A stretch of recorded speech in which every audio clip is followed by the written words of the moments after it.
Last year, I went to a Tony Robbins seminar that was totally transformative for me. Ready to be ready to be ready to be ready. It's what you were ready for. Yes. Good. One of his major messages, and I was ready for it at the time. I was mostly listening to you,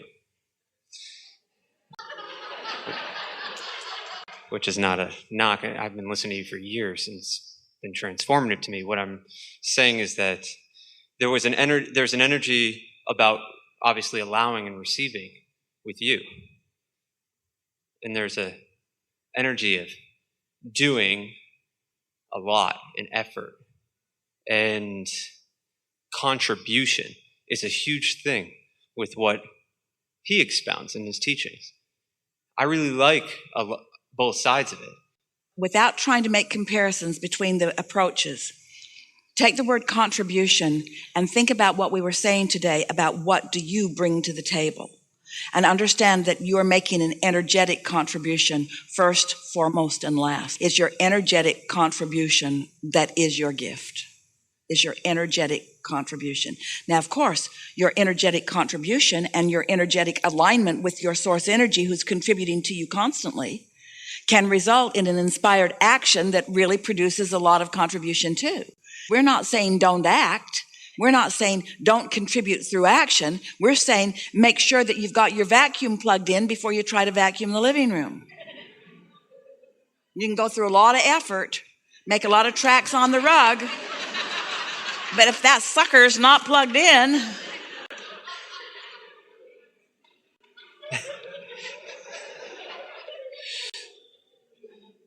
So do you feel like that message, that I can rectify it, that there is some way that I can match them up? we think that message is predominantly misunderstood because it promotes the idea that it is through your behavior that you accomplish. And we are just suggesting, because it's the way the universe works, that when you align with the energy that creates worlds and then are inspired to the action or to the effort, that then a lot more happens. There are so many people that are offering so much action to compensate for energy that they haven't aligned with. And it's exhausting. And that is not to mean that what this person is teaching isn't teaching alignment and then inspired action. In other words, action is a good thing if it is grounded by energy. It's not such a good thing if it is in opposition to the energy that is flowing. For example, let's say that here I am in my human form, and I haven't been accomplishing very much, and I don't like where I live, and I don't like what I'm eating, and I'm not happy with what I'm driving, and I'm not very happy with my life. In other words, I feel like there's so much more for me.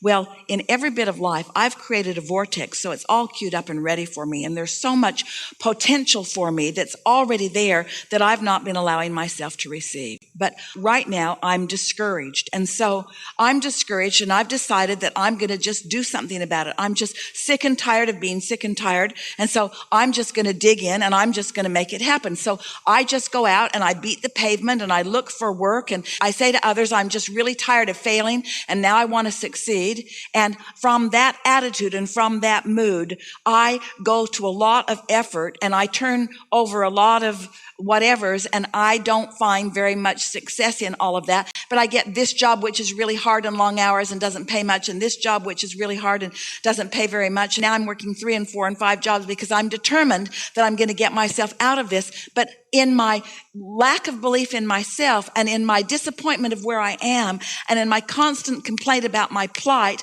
I am preventing myself from hooking up with all of these resources that are all queued up for me. And that's when we say you just can't get to where you want to be from there. Sure. But is any effort required to make money or to have money into your bank account? No, I'm serious. This is a real question because... No, it isn't. It isn't. But here's a way of looking at it that we really want you to hear. No effort is required, but it is inspired.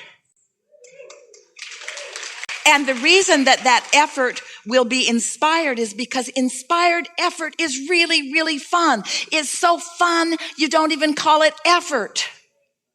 What you call effort is the stuff that's not inspired. And if it's not inspired, it's not fun, and then it's effort. But if it's inspired, then it's just the best idea you ever had. And then it's an impulse, and then it's the right place, right time. And then it's others helping you. And then it's synergy. And then it's magic and power and effort. And you're going through motions and you're moving your body. But the energy that creates worlds is flowing through you. This receptive mode that we've been talking about all day here today, it's not just the receptive mode. It's the replenishing mode. You receive and it continues to fill you and inspire you, and you wake up and there's more flowing and more flowing and more flowing and more flowing and more flowing. Not required, but it is inspired. And when it is, you will want to act. We do not know anyone who's in their physical bodies, who's tuned into this non-physical energy, who is not wanting to be more and more and more active. Think in terms of manifestation. Manifestation, and you might couple effort with that. Manifestation is a further leading edge. It's ready to be ready to be ready to be ready to be ready to be ready. And then there's action, there's motion, there's interaction. There's action in almost everything that's delicious. How do I rectify that with the wisdom or the teachings of, I've been in the business world for as long as I can remember, and you listen to Shark Tank where they're always talking about like how hard they had to grind to get to where they're at. And I can't meet a business person who's going to tell me, I got into the Vortex and I'm inspired into action. It's very rare. I'm not saying it's not, and I'm not saying that I don't believe you. Of course, this is how I've lived my life for years. We do not know one successful being, and we know all of them, who didn't utilize this energy that creates worlds in their success. They just don't understand it. Is that what you're saying? Or they don't know how to convey it? And maybe it is that so many people are living a rather conditional life where they need someone to do some things of action. So they need to convince you that you need to be the actor in their dream. It's like someone saying to you, don't be selfish. And what they mean is, do my selfish bidding, not your own. I'm not sure I understand that. Well, then you're not trying very hard. Is that your way of getting me to understand it? Well, we can see how you might not be able to relate it to the other things that you were asking about. So here's how it works. Life causes you to ask for a lot of things, and over time, you amass really a wonderful vibrational start to manifestations. And these manifestations, the knock on wood realized ones, are more satisfying than these vibrational, what you might want to call babies or fetuses even. But they are there just the same. This beginning of what you want is there. When you contemplate how much momentum you had coming into this physical body, and when you realize that you're really on the right track when you want to turn thoughts to things, because you are a manifesting genius. Now, we've been saying you are the creator of your own reality. Now we're going to say it to you in a way that, especially you right here and now with the questions that you're asking and the way you're wanting to dovetail the action part with the energy part. So we're going to say you are the creator of your own reality, and you are a master of manifestation. You are the creator of your own reality, and you are a master of earthly manifestation, because the manifestation out here, this is the leading edge. In other words, it's nice to have these thoughts about your vortex, but it is so much more to bring those thoughts forward where you can experience them with all of your physical senses. And so we're just going to say it. It's better to manifest your dreams than to dream them unmanifested. All right? You are a manifesting genius. You are a deliberate creator. And so these are the things that have been tripping people up for a very long time, because you don't really realize how much energy is involved. You only realize the action part of it. So our whole body of work is to help you to understand what comes before the action part. Most humans want to skip the action part. Most people want to stand in the absence of something they want and proclaim that they want it, but they don't want to be ready to be ready to be ready to be ready. And then they miss the most important part. They miss the joy of discovering that and the joy of discovering that and the joy of discovering that. They just want the mark on the chart for the big bucks that are in their bank account.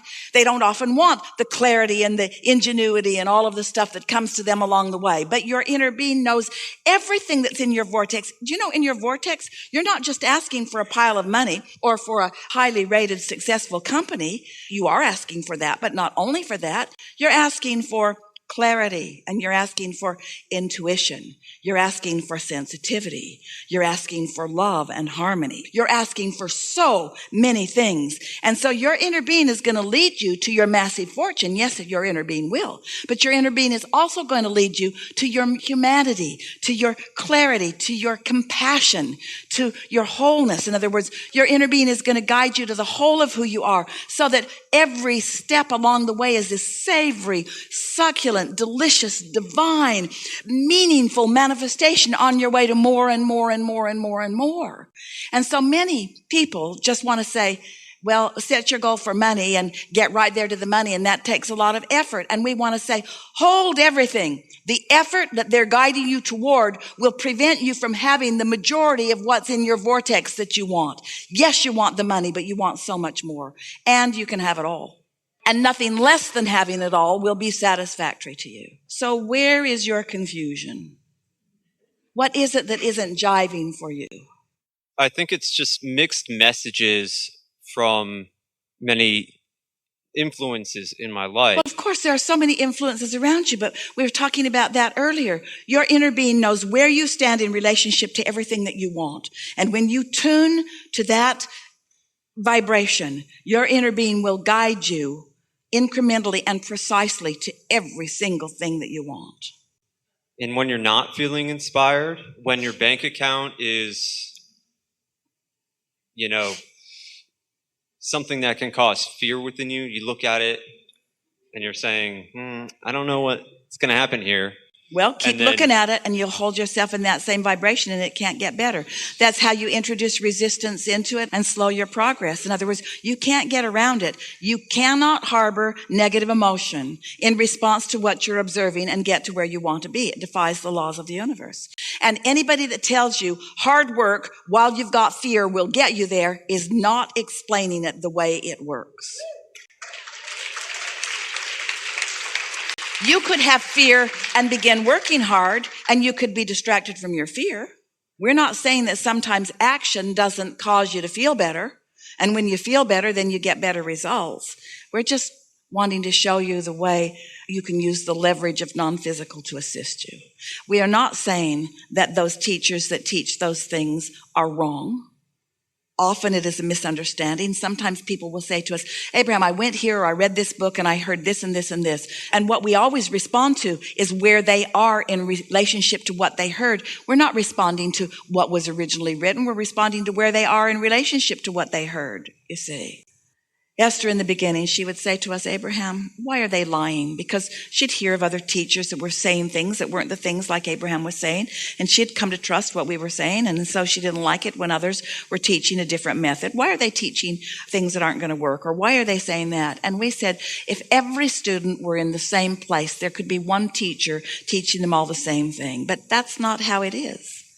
So we think that what we've accomplished here today in terms of a new conversation, better than ever before, is that we want to help you to integrate that you are spiritual beings in a physical world, and that the physical world is an extension of your spirituality, and that your success in your physical world is success of your spirituality. They're not separate. So often people have been sort of teaching and believing, mostly through religion, that God is perfect and non-physical and somewhere else, and you are here being tested and tried in order to prove yourself so that you can be there. What it really is what man wants to call God, all that non-physical energy, is forward-looking with you right here and now. And your success is the success of that non-physical energy. So So you're out here, a pioneer, defining the specifics of what you're reaching for and casting a vibrational creation of them. And the source within you is beholding what you've put there and is believing in what you're asking for and is knowing the validity of what you're asking for and knowing that you can get there and willing to show you all of the ways that you can get there, understanding what beliefs you have that are in your way and what beliefs that you have that aren't in your way, knowing what your path of most resistance is to get what you want, and knowing what your path of least resistance is.